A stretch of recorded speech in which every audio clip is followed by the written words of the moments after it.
Well, this past week, as Americans gathered around their own kitchen tables for Thanksgiving dinner, that was our goal, to give them a little more breathing room. And together, we made progress.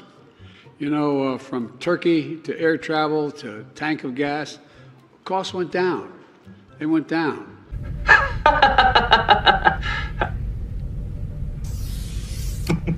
You know, from turkey to air travel to tank of gas, costs went down. They went down. What you say? When it comes down to supply chains, did you ever think we'd be talking this much about supply chains? No, but I'm serious. It's critical. Everybody's beginning to figure it out. The average person knows what we're talking about. We talk about supply chains. In fact, as a share of earnings this Thanksgiving, dinner was the 4th cheapest ever on record. I want you all to know that.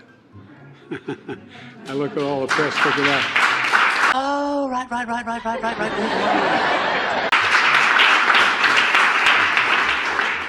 Press is particularly excited about that, I can see. Boy. Shut up! Shut up! Shut up! Fortunately, we've been able to push back on MAGA Republicans so far, but they haven't given up. They haven't given up. They still want to undo this progress we're making. They're proposing cuts in investments in roads, bridges, the internet, and high-speed internet, the very things that provided from anyway. They're across the board. You liar! They're proposing cuts in investments in roads, bridges, the internet, and high-speed internet, the very things that provided from anyway. They're across the board.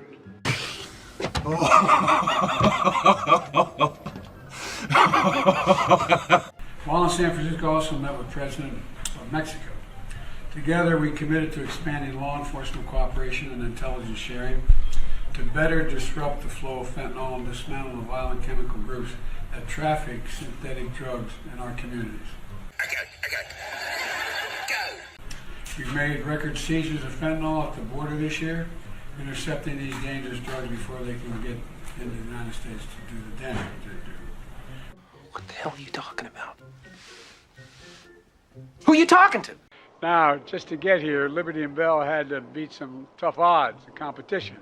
They had to work hard to show patience and be willing to travel over 1,000 miles. Seriously. You could say even this harder than getting a ticket to the Renaissance tour or Britney's tour. She's down in, it's kind of warm in Brazil right now.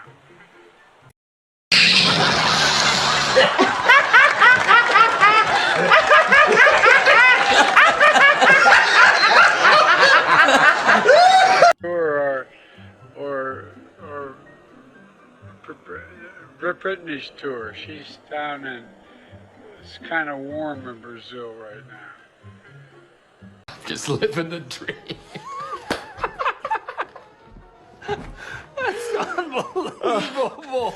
A recent poll by the New York Times and Siena College finding 59% of voters under 30 rate the economy as poor. So, you know, philosophically and sort of intellectually, you can look at a lot of these numbers and say, this is a great economy in so many ways on a relative basis to history and the like. But at the same time, you have poll numbers and others saying that they don't feel it. Yeah, I'm aware of that, and I think it's our job to explain to Americans what President Biden has done to improve the economy. Oh, okay. We mentioned the drop in that approval rating and the connection to the Middle East, and here it is.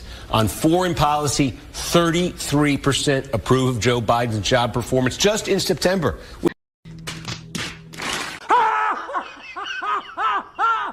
We asked the same question, and it was 41-53. These numbers surprised our own pollsters, Steve, with one saying he cannot remember a time when a foreign entanglement that didn't involve U.S. troops had the capacity to transform the electorate, and that's not the case in this poll.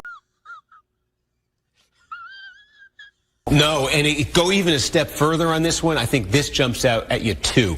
Overall, this is the handling of the Israel-Hamas war. And again, it kind of measures overall up with Biden's foreign policy approval. But look at this. Among the oldest group of voters, 65 plus, there's a majority who approve of how Biden is handling this. That's plus 12. Look at the youngest group of voters. 20 approve, 70% disapprove. He is 50 points underwater with the youngest group of voters. That is a 62-point net swing between youngest and oldest on this topic of Israel and Hamas. And it's a critical group of voters that he needs in order to win re-election, that's for sure.